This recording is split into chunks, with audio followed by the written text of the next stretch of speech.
How to minimize tearing during birth.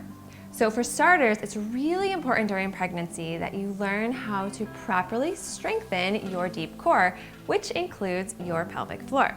That said, it's just as important to make sure that we are not over gripping or over activating our oblique muscles and specifically our pelvic floor muscles, which I see is really common for those that run or do heavy lifting or CrossFit or anything really intense, is it can be really easy to want to squeeze and really over activate those muscles. And the problem with that is if we are too tight, then when it comes time to push baby out during labor, is that our body kind of is wanting to there's this tug of war going on. When our pelvic floor should be opening up and everything should be expanding, our body's innate system wants to grab and hold. So with each contraction, instead of relaxing and releasing, we're wanting to fight with that. Okay? So when I teach you how to properly strengthen your deep core, I'm teaching it with a lot of breath work and how to do it in a way that is very gentle, very, very, very light, so we get out of those grippy patterns. And it's an amazing time in life to learn how to do this, because honestly,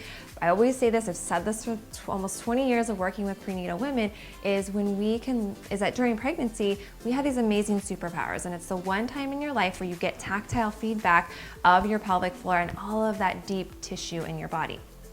Okay, so number two, the second really important thing to learn and understand how to do to help in minimizing tearing during birth is that we've got to learn how to release and relax through our entire core, through our pelvic floor, but also through our pelvis. So I teach this with a lot of visualization and a lot of breath work, because many times, again, if you're someone who tends to really grip and really grab, this actually can be the really challenging piece. And so the sooner you can start doing this during pregnancy, to just visualize that breath, opening up the belly, opening up through the pelvis and the pelvic floor, it can also help in minimizing diastasis recti. So a little side bonus there too. But specifically when it comes to minimizing tearing during birth, right? We want to visualize that everything is opening and expanding. And I know that's hard to hear, because during pregnancy, hips are expanding, belly's getting bigger, ribs are expanding, we're gaining weight, all of these things.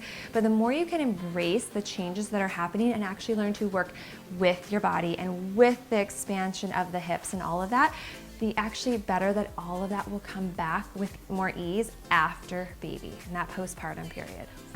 So then the third thing to really start to be aware of is, and I mentioned it a little bit, is breath. Okay, so when we're working on strengthening our deep core, we're working on releasing and relaxing.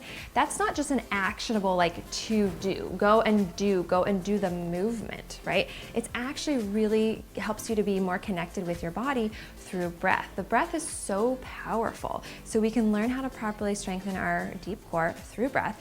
We learn how to better release and relax through breath work.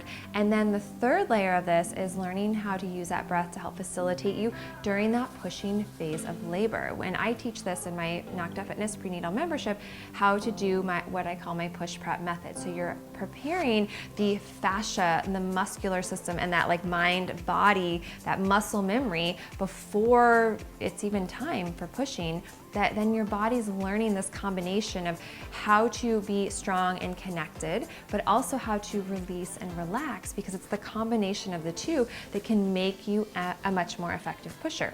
And honestly, during labor, right, and I always am very clear that once you've been dilated to 10, that's all kind of, we don't know, exercise may speed up labor, but when does labor start for one woman to another? So I always like to talk about more specifically, once you are fully dilated to 10, right, and we know that it's actually time to push baby out, is allowing your body a couple pushes to allow everything to start to open up and expand, because the goal is not to just push baby out as fast as we can, right? Sometimes that's needed in an emergent situation. It's more about allowing the uterus to do a majority of the work.